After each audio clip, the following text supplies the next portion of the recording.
What it do, Hardwood Knocks listeners? I am Dan Favale coming at you with my super duper, incredibly esteemed, awesome times awesome, fantabulous, spectaculario, believes the MCU universe is better than Star Wars co-host Andrew D. Bailey. Never. I don't often cut off the intro, but never. Go ahead. Well, that's a terrible take, Dan, if you're recording your intro. Before we get started, we're going to, by the way, be continuing chugging along with our just trade week topics. We have a trade mailbag for you today. But again, the usual housekeeping notes. Please remember to continue rating, reviewing, subscribing to us on iTunes. You can also get us wherever else you're finding your podcast. But iTunes is still the best way to let us know that you're out there and we're not yelling into the great void. Also, make sure that you're downloading all of our episodes. That helps us out as well. We normally publish, again, it's like Tuesday, Fridays, Wednesday, Fridays. Those are normally when our episodes drop every week. So please remember to do that. If you have done all that or are doing all that, shout-outs are appreciated. Retweeting our promos on Twitter, recommending us by word of mouth. Everything you do, we will love you for eternally. Don't forget to subscribe to our YouTube channel either, youtube.com/Hardwood Knocks, which in addition to podcasts will have whatever edits I feel like throwing up on there. You can follow us on Twitter at Hardwood Knocks. Follow Andy on Twitter at Andrew D. Bailey. You can follow me on the Twitter machine at Dan Favale, Favale. And last but certainly not least, be sure to follow Blue Wire on Twitter at Blue Wire Pods. Andy, how are you doing? Doing good. I'm going to see Star Wars this morning, so I'm actually doing great. Did you ask me before the podcast if the new movies are good? Like, you haven't seen any of them? Oh, I'm not a Star Wars person at all. I've seen the original 6. I haven't seen any of the new ones. Also, way to date this podcast less than 2 minutes into it. That was awesome. No, that's fine. Nobody cares about that. Yeah, nobody cares about Star Wars. You're right. Nobody cares about which particular day I saw it. We've got like a 4 or 5 day window there. That's true. Who knows? Who knows what day this is? It's a grand mystery. The one thing I'll say about that I have done in Star Wars, I've been to is it called Star Wars Land? Whatever opened up with Disney. Yeah. It was nice? It was terrible. Oh no. Like, the aesthetics they're pretty good, but for what Star Wars is, I feel like it needs to be way bigger. Like, my whole thing is Toy Story Land shouldn't have more rides than Star Wars. Man, I haven't been to like any Disney theme park in so long. There's a Toy Story Land now too.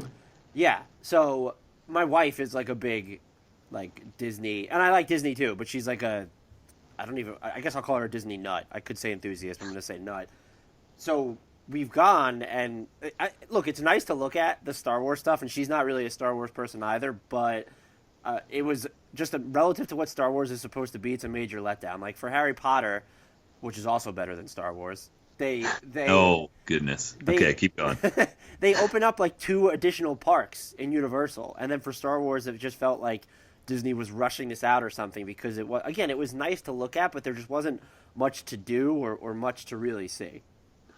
All I'm gonna say on that front is that you just watch Rogue One, and maybe that'll get you on board with the new Disney Star Wars movies. And I need to go to this Toy Story Land. My son is obsessed with Buzz Lightyear.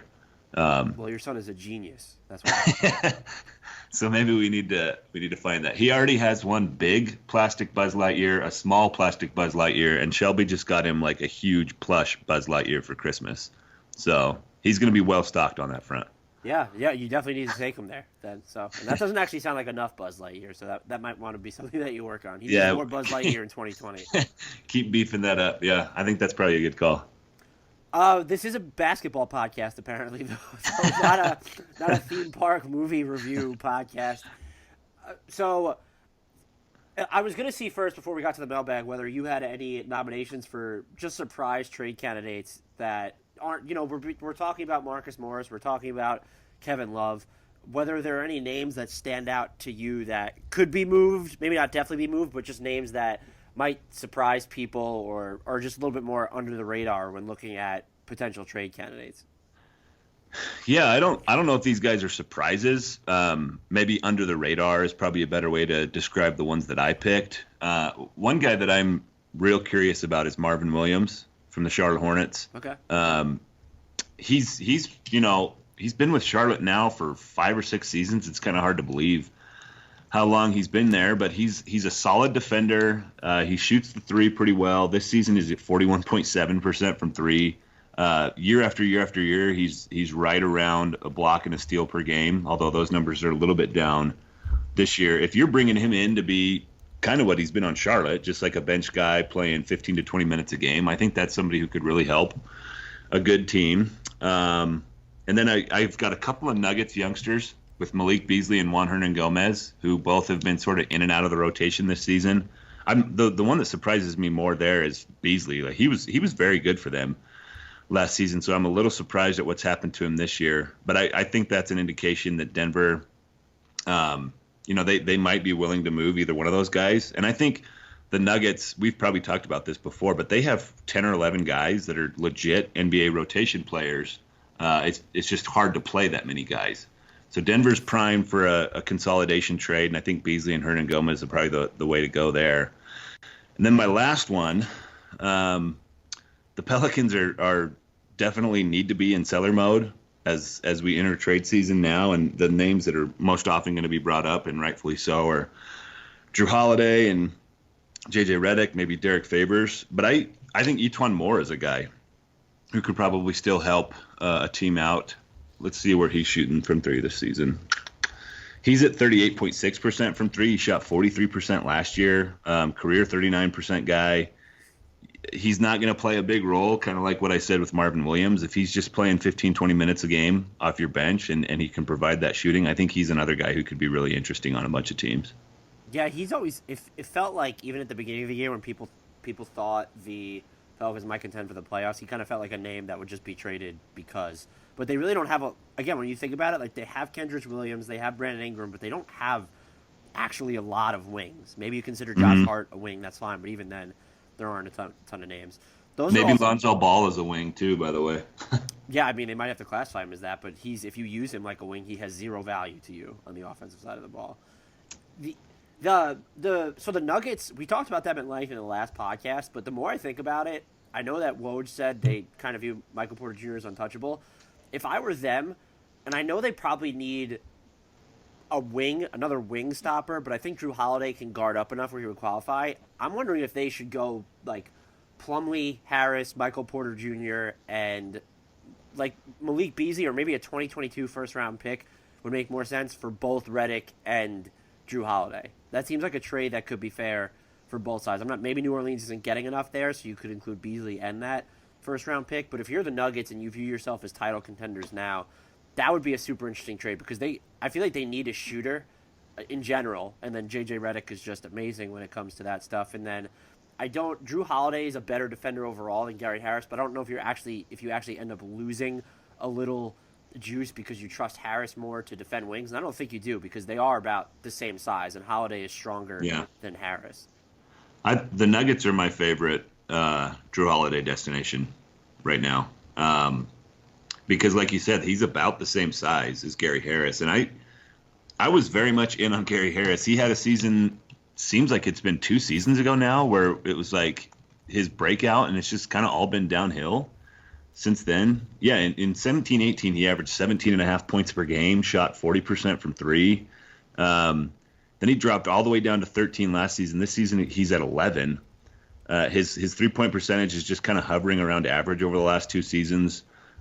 So that's a position I think they can certainly upgrade.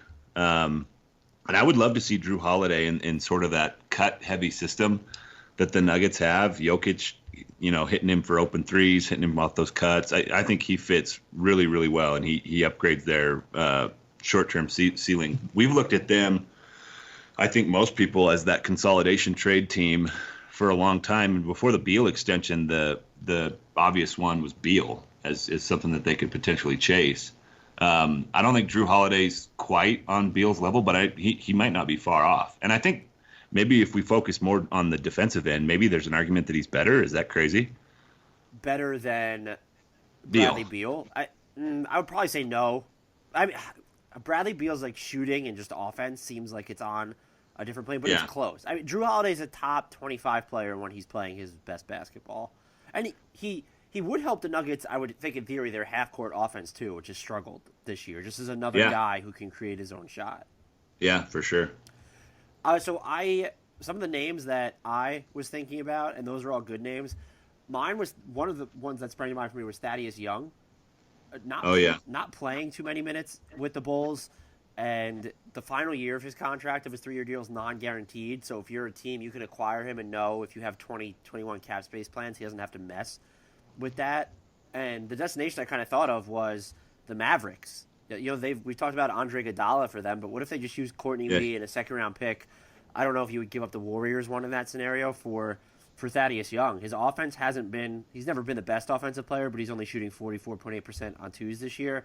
You'd have to imagine on a better team, his efficiency would go up, and then they really don't have, when you look at potential series with the Clippers and the Lakers, they don't just have someone that you could say, go guard LeBron or go guard Kawhi or PG, and I think Thaddeus Young gives you someone like that to pair with Dorian Finney-Smith to just really help your defense.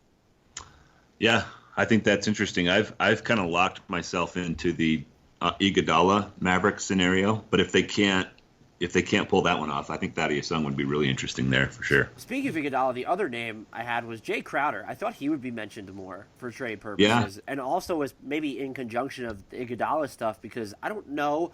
I wouldn't give up a first-round pick for Iguodala. That's my official stance, because look at how long it's been since he played last. Can you guarantee what he's going to look like when he comes back? And then you don't know if he's going to be on your team after this season. And I guess there's an argument to be made, hey, we're getting him for the playoffs and he'll be fine. But will he? And how many minutes can he give you once you get to the playoffs?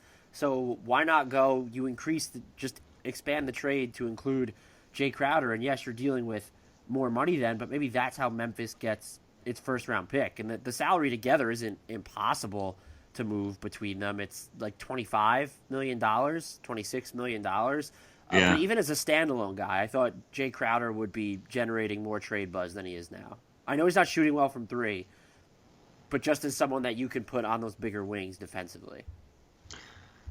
Jay Crowder, he's had one good season from three, and I think he's kind of coasted off that. But the fact that he's so willing to take the threes, I think there's still some value to that. Like, he doesn't necessarily have to be a 36, 37% three-point shooter to still make defenders at least pay attention to him out there. Right. I'm also curious about why he hasn't generated more trade buzz. I think most of the teams around the league probably view Iguodala the way that you just described, and that's maybe why we haven't heard more concrete rumors about him right now. I think I would be reluctant to give up a first for him as well. And as you were talking about that, it made me think of a question. Of the guys that we're pretty sure are in sort of the trade or on the trade block right now, which ones are we sure are going to command first-round picks or just a single first-round pick? Drew Holiday, and that's about it. I'm trying to think. I would say it's probably just Drew Holiday, and I think there may be certain teams that is it possible to get him with just good young talent, given how many first-round picks New Orleans already has? Maybe if you're using, it would have to be like a Michael Porter Jr. situation, I think, where they're only in the second year of their rookie scale or something. Yeah, that's a good question though. Because Kevin Love is, I wouldn't say that he gets you a first-round pick. Definitely, no. Maybe. I would not give up a first for Love. I don't think. Somebody in the mailbag tweet, we'll get to it in a little bit. Somebody suggested that Denver trade for Kevin Love, and Paul Millsap was part of the deal. And I don't think I responded to him, but I'm just thinking at this point, Paul Millsap is just better than Kevin Love. Paul Millsap has been genuinely ridiculous this season. Yeah, he's great. Kevin Love, there's the value in a power forward who can average, 16 and 10. Obviously, he stretches the floor a little bit, but I think what you're giving up defensively is could be immense at this point. And with his injury history, what he has left on that contract is just daunting. So I don't think he's going to get a first-round pick. I think it's unless they're taking back a worse deal. Maybe it's something like that. Yeah, that's a good point. Yeah, if somebody's willing to or if the Cavs are willing to take back some bad salary, that is interesting. The reason I was just thinking about that is because it did seem like for a while the star market was pretty suppressed. Like, we were surprised at how little, I guess I should put like air quotes around that, how little the Kings got in the DeMarcus Cousins deal. I guess the initial reactions to some of these deals were kind of surprising. And then it seemed like, well, maybe the star market was reset this summer by those massive deals for Paul George and Russell Westbrook. But I think what we're going to see this season is a reluctance to include like real assets for some of these guys, because it's just there's such a huge financial commitment for some of these guys who are past their primes at this point. Kevin Love, Chris Paul. I just can't imagine anyone giving up first for those guys, unless I think you bring up a good point. Like if you get real creative and you add some bad salary to the deal, maybe that changes things. Yeah, I totally agree with you there. My next couple guys, this one we kind of alluded to already. Miles Turner. I don't think the Pacers should move him, and I would still take him over Sabonis long term. I do think it's a debate. I'm not saying I'm right. I was going to say, what's your argument for that at this point? He's a better defender, just a legitimate, I think, someone who can be a defensive player of the year candidate for years to come. Just he moves so much better on the defensive end now. I think in a better offensive system, or at least one with more floor balance, that his floor spacing really becomes that much more of an asset. And then I don't think you need him to be, we talk about how he's not aggressive enough on the offensive side. I don't necessarily know that you need him to be this guy who's going to face up an attack or someone who can really post up with immense frequency. Yeah, it'd be nice if his passing was better. But for me, Sabonis, there's value in his passing and the fact that he's a shot creator himself, but just the big man who can be an all-defense candidate at the very least while knocking down threes, and who's really gotten better, although I haven't watched Turner over, I think it's been 10 days since I saw any of the Pacers. Just someone who moves a lot better defensively and has some serious range there.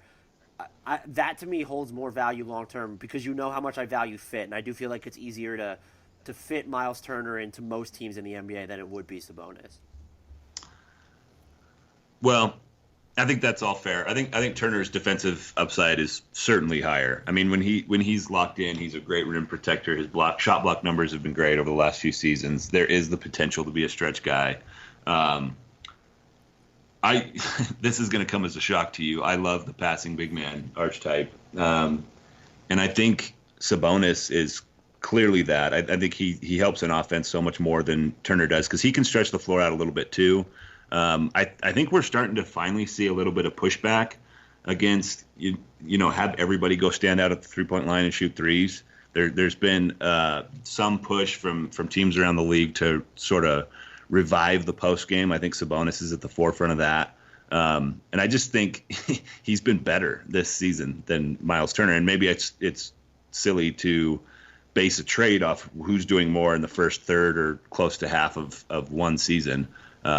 But Sabonis, his skill level is just off the charts. And I think I haven't checked this in a few days, and it was actually improving the last time I did check it, so it may have caught up by now. But the Pacers are better when it's Sabonis playing without Turner, when it's him playing with a bunch of guys who can score and cut off of his post catches. I think they're a more dangerous team offensively. So if they can get some value for Miles Turner, and I think you're saying the same thing, that's kind of why you listed him here. He's going to be an interesting trade candidate too. Yeah, it's hard to find a team that I don't know if they would give up enough for him. If they want to get involved in the Drew Holiday sweepstakes, I think the Pelicans are a natural fit for him. I also, and this is a team I wanted to talk about because they have all these injuries right now, but if they were interested in Kyle Lowry, the Raptors, there could be deals that are built around that, and that would be insanely interesting. I don't know if they would like Kyle Lowry with Brogdon and Oladipo eventually going to come back, but that would certainly be, I think that would give them a higher ceiling in the East, or at least maybe a lateral one, because I'm still so high on Turner, but I do think the Pacers look better overall when they downsize. So there's one suggestion. You can let me know what you think about that, if anything. And the other thing is do you think the Raptors are more likely to sell now or do something like that, given that Gasol's out indefinitely, and now Siakam with his hamstring injury, and now Siakam's out indefinitely with his groin injury? That injury report, did that just come out yesterday, or I think that was just yesterday? That was a real bummer for the Raptors. Having a bunch of those guys out indefinitely, I think it does make them slightly more likely to be sellers. Sellers. I still think I would, if I had to pick right now, I think they keep it together because the way that they've looked when they're healthy is really good and potentially a team that can get all the way back to the finals. So I will kind of lean that way for now. The other question was what I thought about Lowry to the Pacers or Drew to the Pacers. Either or. We talked about Drew to the Pacers already, I think, and Drew's a little bit different just because I think he could defend small forwards. You don't have that type of optionality with Lowry, although I think you at least do in certain instances with Oladipo and Brogdon.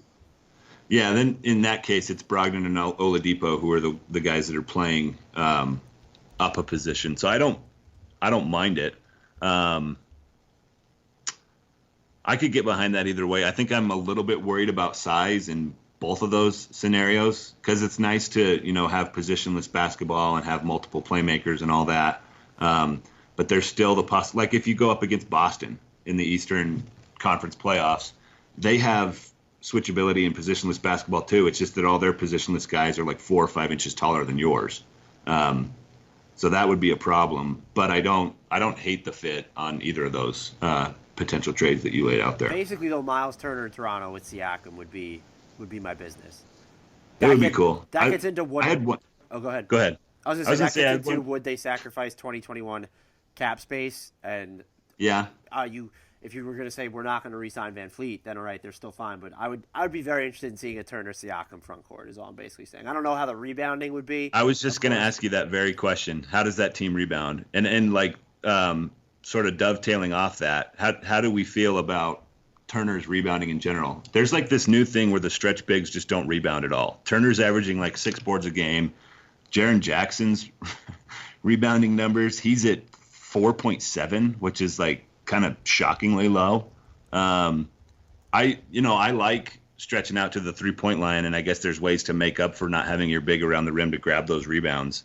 But I think those are somewhat concerning numbers on both of those guys.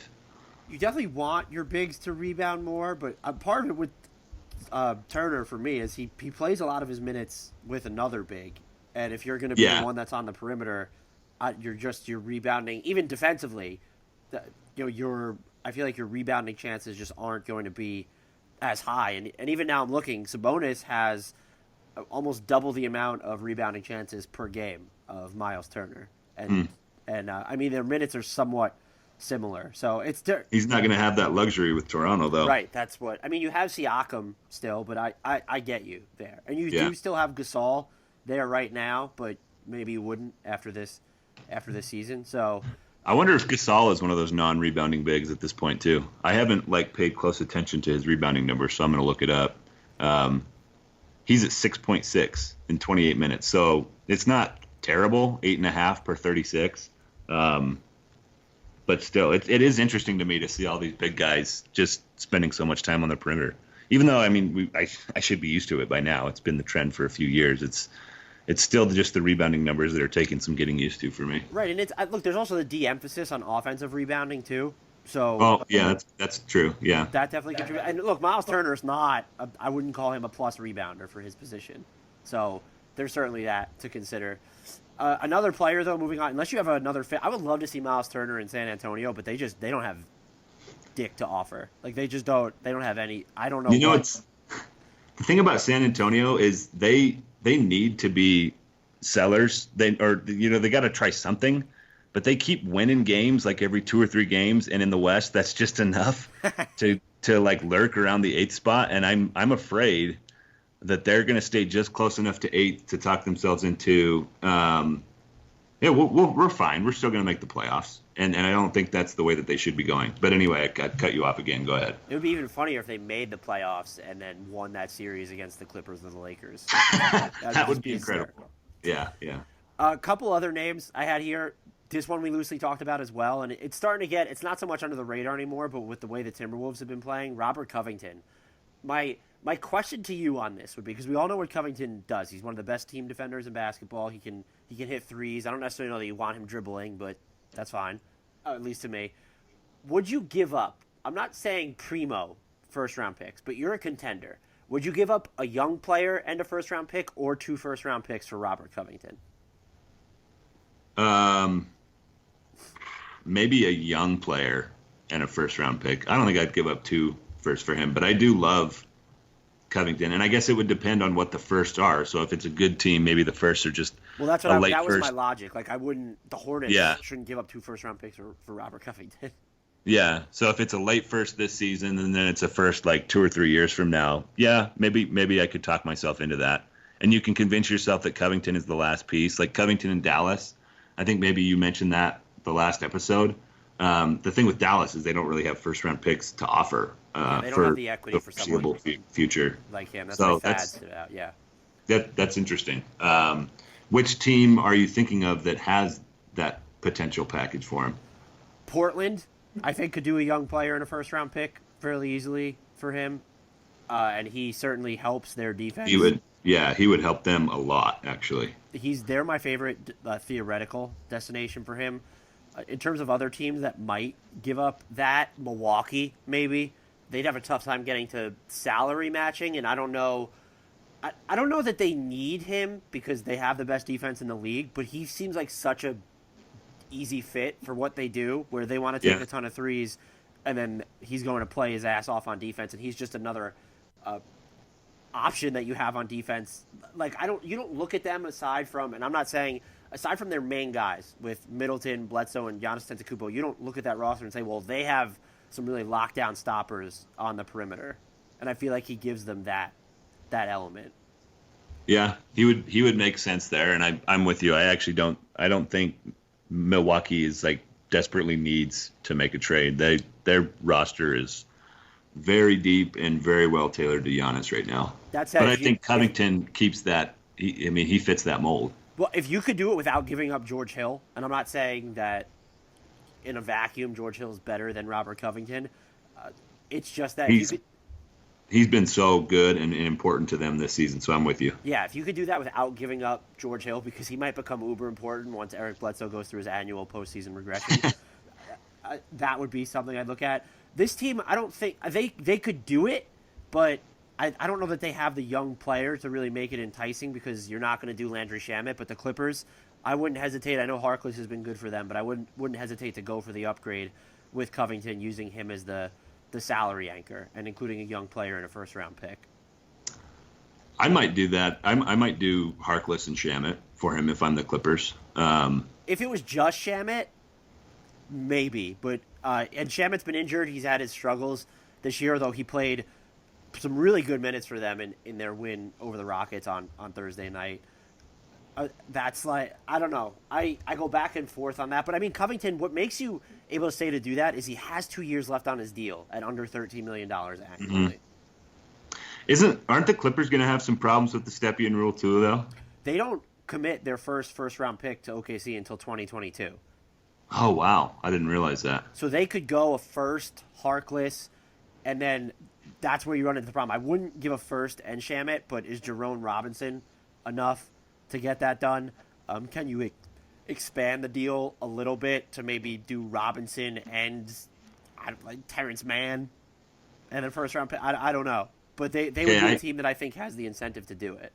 Okay, I think that makes sense. I have a question for my cap, my CBA and trade rules expert. You ready for this? Oh boy. How does the Stepien rule apply to swap rights for first round picks? It doesn't. So you could then trade. You could trade a pick that I'm trying to look at an example for the Clippers here. I'm looking at for a swap, they have a swap with Oklahoma City in 2023. If they weren't trading their 2022 first round pick already, they could still trade their 2023 first round pick. It would just have to be the resulting one of it's either going to be OKC's pick or their pick. Okay, but they can't. I wonder why more teams don't use those to get around that rule. Well, I think teams would rather have an extra first-round pick than the right to swap. Yeah, and so you're looking at the basis of the initial deal there. Just with the interest of trying to get us to the mailbag, I think I only have 2 names left. This one is, I feel like, kind of under the radar. Someone should try and buy low on Kevin Knox. I don't know what it would cost to get him, but I'm still a Kevin Knox believer, but I'm also still a Frank Ntilikina believer, so I don't know what that says about me. Well, I'm stoking the flames on Dante Exum Island, so I know where you're coming from. Yeah, so I think a team should try and buy low on him. The issue there is, what does that exactly look like? Because a contender isn't going to have, the interesting pieces, like just something semi-interesting to send the Knicks, and why would they want Kevin Knox? And then anything a rebuilding team can offer is most likely going to be too valuable for him. And so there's no destination that just jumps out in my mind. But I do think that a team should buy low on him. And from what I saw at the beginning of the season, and even now, like, his touch time is down, so he's making at least quicker decisions. They're not always the right offensive decisions. His defense, which wasn't great to begin with, it looked like to me that it was on the come up at the beginning of the year, and it's just gotten worse. Still feels like he makes some nice help plays around the rim, but his off-ball awareness on the games that I've watched in recent weeks has not been great. I just want to see him rescued, because I feel like there's still a pretty good, I don't think he's going to be a star, but I feel like there's a pretty good NBA player in there. Man, I hadn't checked on his three-point percentage in a while. First 12 games of the season, he shot 44.7% from three. And in the 14 games since, he's at 20% from three. Yeah, he's been bad. I'm not denying that. I want to see him. I wonder if he's been bad enough for the Knicks to think about moving him. Yeah, I before I looked up his 3-point percentage numbers, I was listening and thought it would be interesting to see him in a more stable organization with better coaching, better player development. Because I don't think it would be unfair to jump ship on him right now, I think. Would you do this deal if you're the Pelicans? Dennis Smith, Kevin Knox, and maybe a second for Lonzo Ball. No. I'm I think a lot higher on Lonzo Ball than you are. I think I'm deplaning the Lonzo Ball bandwagon. I've always kind of thrown him in as a top 100 player like the past 2 seasons just because I thought he would get there, but I'm starting to think that's not going to happen, and so I'm wondering if there could be like a swap of distressed assets there. I wouldn't do it either if I was either team, to be honest with you. It's one of those things, but that might have to be the sort of deal. Like maybe it's distressed asset for distressed asset, or maybe you pair both Knox and Smith, since there was a report from me and Begley of SNY that there are teams, including the Timberwolves, that might be interested in Smith Jr. Maybe that's the deal that you look at, a type of structure, not that exact deal. It is the Dennis Smith Jr. thing is interesting. He's had a really rough go this season, but maybe that's another guy who still has talent, and you can convince yourself it'll look different if it's not the Knicks. So, and I can kind of buy that logic, honestly. And that's the final name I have was. Do you think that Lonzo Ball could find his way into trade rumors, or do you think New Orleans is that invested in his future that Drew Holiday is the one that would be more likely to go? I think he certainly could. Yeah, if we're to believe that Mark Stein report, the only untouchables are Ingram, Zion, which makes sense, and then for now, JJ Redick, which doesn't make sense, and I don't think is true. I'm sure that New Orleans would move Redick if they got the right deal. And I think Lonzo, same thing. Like if they get the right deal for him, I could definitely see him moved. He has, when we started talking about him, I pulled up his numbers, and the rookie season was super encouraging because he's a rookie and he's doing all these things. He averaged almost 1 block per 36 minutes, and he fills up the box score with rebounds, assists. The shooting was obviously a massive concern, and I think I and several others, that's like the Arrested Development line. There's dozens of us. Myself and some others, I'll put it that way, thought, if he can add that jump shot, this is a super interesting player. But if you look at his time or pace adjusted numbers, they're basically just stagnant over these 3 seasons. He's essentially the same player. Like the shooting numbers are up a bit, but not enough to make you think, wow, okay, here it comes. I'm still intrigued by the versatility of this guy. He's got decent size for the guard position, decent length. He's a good athlete. He gets rebounds, assists. Like he fills up the box score. But as long as he's going to be this bad of a shooter, it might not matter. So I'm still intrigued by him, and I think there are some other teams that could probably talk themselves into him. But I'm getting a little bit less comfortable. And to me, it's not like he's this. I don't view him as a hopeless shooter per se. I mean, he's shooting 33.1% on threes. That's not the end of the world. It's just that with the Pelicans specifically, and this was kind of the problem with the Lakers in his sophomore season. It was, to me, just like, if he's going to be off the ball that much, I don't know what value he has to you. I mean, he's shooting 35.7% on catch and shoot threes, but is that why, like, catch and shoot threes are 40% of his shot attempts right now? Is that why you have Lonzo Ball on your team? Yeah, that doesn't make sense. I wonder if New Orleans is telling themselves, let's at least give him some time as the point guard and see what that looks like. Right. And maybe they can do that after they make a couple of deals. I think maybe he deserves that. Like you said, having him off the ball is that's just not ideal for him. The other thing about his really intriguing numbers as a rookie was he was in command of so many possessions. So that's part of what was intriguing for him, and he hasn't really had that opportunity since then. Yeah, so, but it's even still difficult then. Let's remove Drew Holiday from the equation, and I'm not even saying they'll move him. Eventually, you're going to have Zion and Brandon Ingram and then Lonzo Ball. Maybe that's a little bit easier still to work spacing around. concerns. Yeah, for sure. That wrapped up my under-the-radar trade, guys. I feel like those are names that people aren't really talking about. Do you have anybody else there? Bryn Forbes was another one that I was briefly going to mention. His shooting percentages have plummeted, but he's going to be a free agent, and I wonder if anyone who could use a backup point guard or even just a point guard, can they pry him out of San Antonio for something? You know, the big trade has been, let's get Aaron Gordon to the Spurs and DeMar DeRozan to the Magic, and there's permutations, one of which I think I built, where it's like Gordon and Aminu for DeRozan and Forbes. But I'm just wondering, does Orlando have something they could offer small that would pry Bryn Forbes out? He feels like he would be a good fit in Orlando overall, independent of DeMar DeRozan. But he was another name that I thought of. Yeah, I think that's a good one. I don't really have any others. I think the Spurs should be open for business. I don't know if they are. Like you have said many, many times, they just don't make mid-season trades. But Bryn Forbes should be on the table. Literally everyone. Who on the Spurs should be untouchable at this point?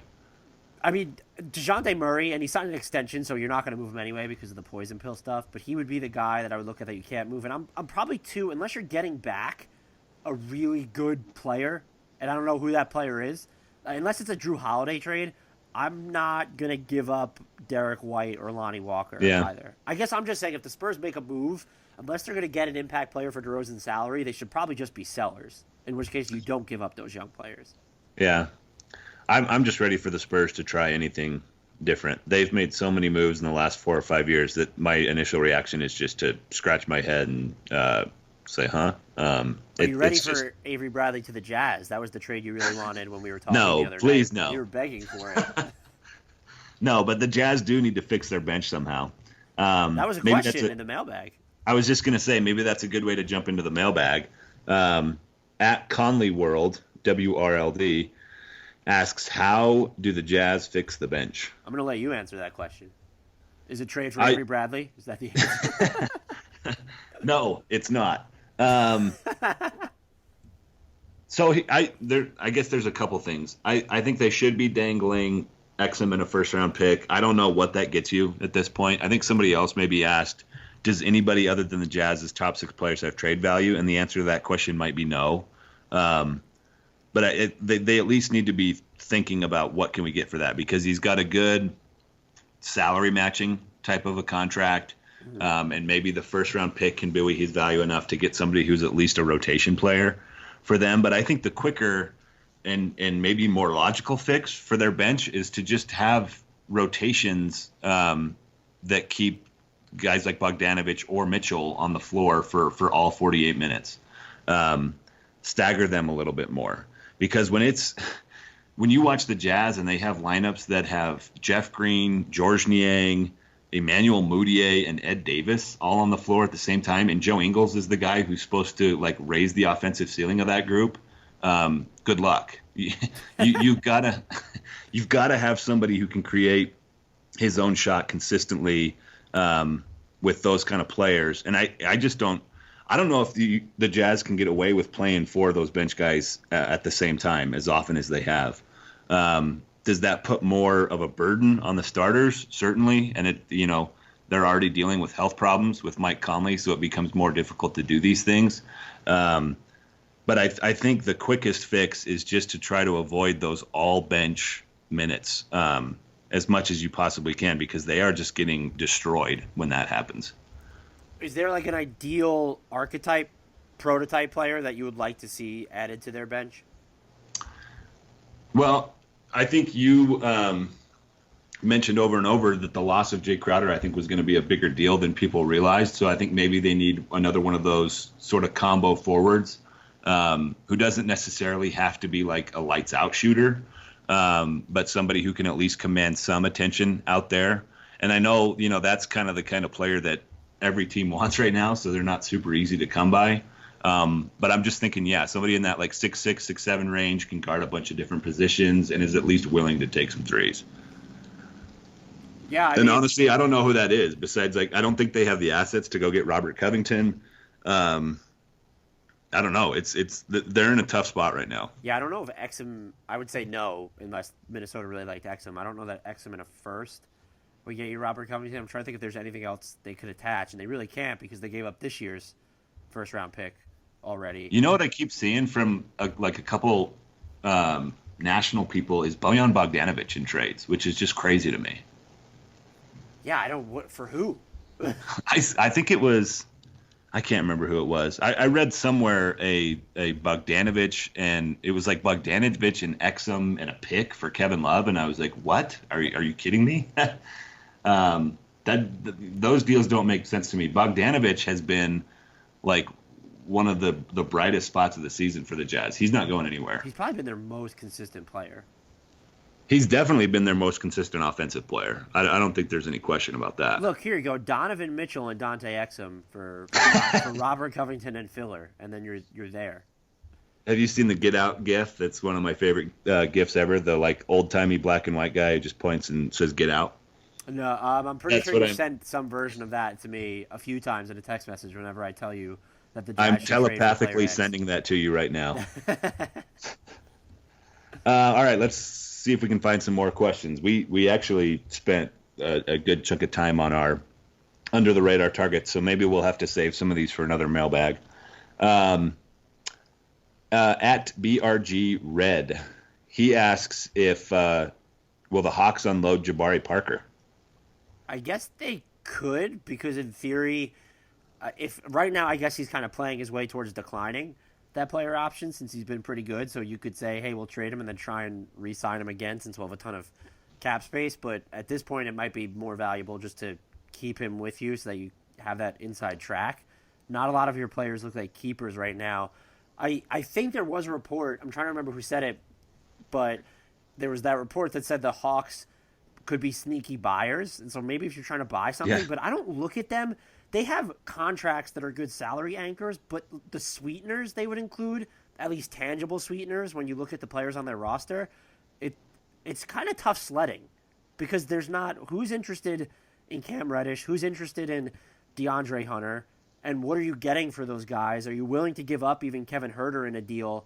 And why would you? It depends on who you're getting back. So I honestly don't know. And I don't know what you could get for Jabari Parker unless you're looking for – there's a team – out there that's just looking for a big that can give them some floor spacing, I guess. But I don't know. I don't know why you would move him. I can't imagine what the value would be there. And he's only shooting 28% from three too. I didn't even realize it was that low.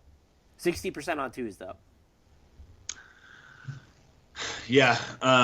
Sorry, I was digging through the mailbag trying to find our next question, but I wouldn't be surprised if the Hawks kept Jabari either. I think the reports about them possibly being a buyer are certainly interesting to me. I don't know what they can do right now to should pair Trae Young with Lonzo Ball and see how that goes.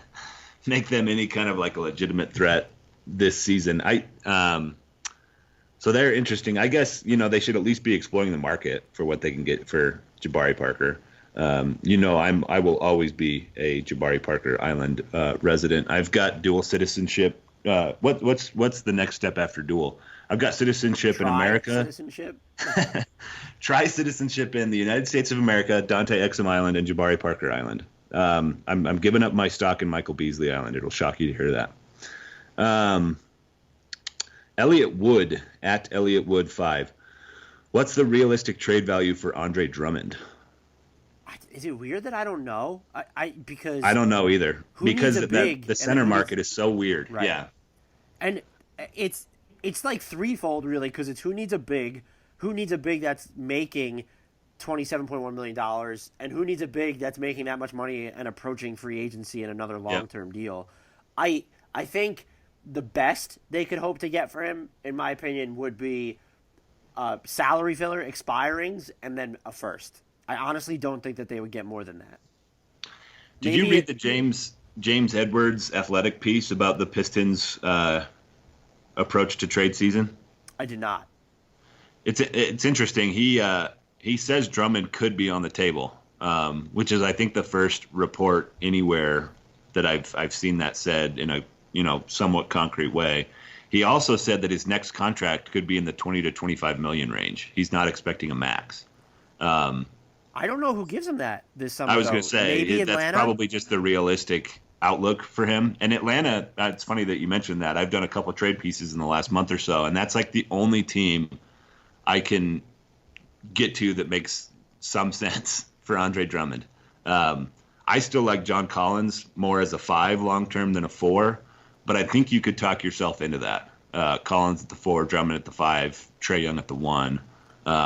What are you giving up to get him, though, if you're Atlanta, especially when you're going to have a ton of cap space this summer? Yeah, it's these are all good questions. The center market is really hard to gauge. They have the easy salary matching piece with Chandler Parsons. Would you give up Parsons, a first-round pick, and DeAndre Hunter? No. No. I would give up all that? I would give Parsons and a first-round pick, and that would be as high as I go for them specifically, just because they're going to have cap space this summer, and unless you think you can't even get a meeting with him. Yeah. And if you think you can't get a meeting with him, what makes you feel confident that you'll be able to resign him? Yeah, that's fair. Maybe I would include Cam Reddish just to see if anybody would take him off my hands. Wow. They can't trade Cam Reddish now just because the optics on that Luka Doncic trade won't look too great. My gosh, yeah. Well, that was anyway. Yeah, so sorry, Elliot. I wish Dan had a better answer for you than I did, but it's really tough to peg the center market right now. Portland would be interesting instead of Whiteside, but you have Yusuf Nurkic coming back, and so it's yeah. I've scoured the league for potential Drummond destinations, and Atlanta is seriously the only one that ever pops out to me. I've seen this in a few different places, so I'm gonna throw it in here just to get our general thoughts on it. At Baseline Brandon. So my mailbag tweet this week was, don't just ask us your questions, give us your favorite realistic fake trades. And so Baseline Brandon says the Simmons for Holiday swap. Have you heard this? What are your thoughts on this? I mean, one, it doesn't work until the summer when Simmons' salary increases. No, there you go. Yeah. I'm actually not sure. I don't know. I'm not saying I don't know why the Pelicans would do it, but so now you're going to have Simmons, Lonzo Ball, and Brandon Ingram and Zion Williamson on the same team. So ball-dominant guys, only one of which has shown thus far that he's an above-average shooter, and he's only shown and one of which season. Goes out of his way to not shoot. Right. Did you see Ben Simmons tweeted a picture of himself playing video games, and there was someone that quote tweeted it. I forget who it was on Twitter, and said, "All these first-person shooter games, and you can't even wait. Never mind." I was like, I couldn't help but laugh. Oh no. I get why people are throwing this potential trade out there. I don't have near as much concern about the Embiid Simmons fit as a lot of other people seem to. They're incredibly talented, and I think, generally speaking, you want to have incredible talent on your team, especially if it's young. Insofar as there is some fit issues between those two, I think there's plenty of time for them to figure it out. If you surround them with decent shooting, and their shooting has, ticked up here in recent weeks, like Tobias Harris is shooting really well right now. Al Horford's 3-point percentage is coming up. I generally speaking, love the Sixers starting 5. I wouldn't break it up if I was them. I don't think I would either. If they were going to, I think you probably want more of a sure thing shooter than Drew Holiday too. Yeah, for sure. Drew Holiday's 3-point percentage has been sort of under the radar bad for 4 or 5 years now. Maybe not that long. I want to double check. I don't think it's been like terrible, but and he's taken some off the dribble looks, which contributes to it. But maybe it would need to be like a Kyle Lowry type player, but he's so old that really doesn't work. But hey, this summer Ben Simmons for Kyle Lowry, OG, and a first round pick. That's a little more interesting. You know how I love the hometown connections in basketball, so you can tug at my heartstrings with that. Drew Holiday from his rookie season in 2009-10 through 2014-15, so 6 seasons, he shot 37.6% from three, and then for the last 5 seasons, he shot 33.8% from three. Kind of a weird thing that I've kept my eye on for the last few years. Ready to do some rapid fire ones? Yeah, we gotta power through. This is one of my favorite fake trades. You're gonna love this. From @T.O. Dranick, DeMar DeRozan, LaMarcus Aldridge, and Marco Bellinelli for a bag of Doritos. What flavor? Ooh, that's a good question. Spicy nacho for me. I might do it. That's too mean. Bellinelli for the bag of Doritos is fine. I'm with it. So I only had one other one bookmarked for now. Like I said, maybe we can go back to these the next time we do a mailbag, because I think these will probably be fairly evergreen questions, unless there's some massive trade in the next couple weeks, which I do not expect. But @Arl Baseball 13, realistic Mavs opportunities. I think maybe we already mentioned them. Covington, Iguodala. Is there anybody else? I don't even think they have the assets to get a Covington, to be honest with you. Maybe a Thaddeus Young, like someone around that type of player. Yeah. Would they be willing to, can they? And then it's also, who wants to help the Mavericks right now if they're in the West, which sort of limits their options. Like, why would Denver send them Malik Beasley as a flyer or something like that? So, there's one that caught my eye. Sean Anderson sent this to you @Sean_W_Anderson. This may not be realistic, but Denver gets Blake Griffin, Langston Galloway, 2021 second-round pick, and then Detroit gets Paul Millsap, Beasley, Vlatko Cancer, and a 2022 first-round Denver pick. And I'm wondering what the argument would be for Denver to even think about this. I think somebody responded to that response and said Denver wouldn't touch that with a 50-foot pole or something like that. Am I thinking of the same one? I saw this one last night. Yep. I'm probably going to go with the response to the response there. Right now, Paul Millsap is a better player than Blake Griffin. He's more versatile defensively. He's shooting the heck out of the ball this season. He fits really, really well in Denver. Blake Griffin's a great passer, but he's also one of those kind of ball dominant passers, if that makes sense. And I don't want anybody taking the ball out of Jokic's hands. So I don't like the fit with Blake Griffin there. The contract and the injuries are a concern too. So I would, if I'm Denver, I'm sticking with what's working right now. The trade that they need to make is that consolidation deal where they get rid of 2 or 3 of those bench guys who aren't playing. Not get rid of is the wrong way to put it. Move those bench guys for somebody who can raise the ceiling a little bit. This one I think I sort of like. I haven't checked to make sure it's legal, but from Steph KH @9540 Steph, Aldridge, Forbes, and Carroll for Bogdanovich, Ariza, and Dedmon. Aldridge, Forbes, and Carroll. Yeah, I don't mind that. I think that helps the Spurs. Trying to think how it. I guess you get a better defensive big with Aldridge, even though his defense has been slipping. What I'm trying to figure out is what's the argument for Sacramento. They're getting off of Dedmon's contract. Yeah. Forbes. How much does Aldridge have left? He has a year after this one, which is basically will cost more than the 2 years remaining on Dedmon's, and he has the only partial guarantee in the final year. So, but if you think Aldridge helps you now, and then Forbes really improves their backup point guard situation, and Carroll's probably a more serviceable wing than Ariza. But if you're the Spurs and you're looking to rebuild, maybe getting Ariza's expiring contract along with Bogdanovich's expiring contract, who might be someone you keep long term, perhaps that has value. And Dedmon was, they were kind of the team that didn't put Dwayne Dedmon on the map, but it was before he went to Atlanta. That's when people first started saying, oh, hey, he's actually pretty good. Yeah. Yeah, that's somewhat interesting. I think the side that probably says no on that one is Sacramento. I think I'm with you there. Yeah, although I'm not certain. Let's wrap it there. And like I said, maybe we can revisit this mailbag the next time we dive in, because I think these questions are going to have some staying power. And unless you have anything else, I am ready to do this.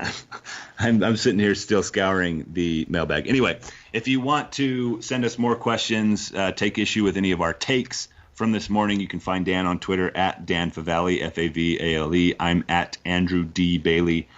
The show is at Hardwood Knocks, the podcast network at Blue Wire Pods. As always, we encourage you, implore you to rate, review, and subscribe to the podcast. And if you have already done so, to pass it along to your friends, family, neighbors, acquaintances, coworkers, people you run into on the street, you name it. They all need this in their lives. You know that. And until next time, we leave you with the shout out to Benno Udry and Kyle Anderson.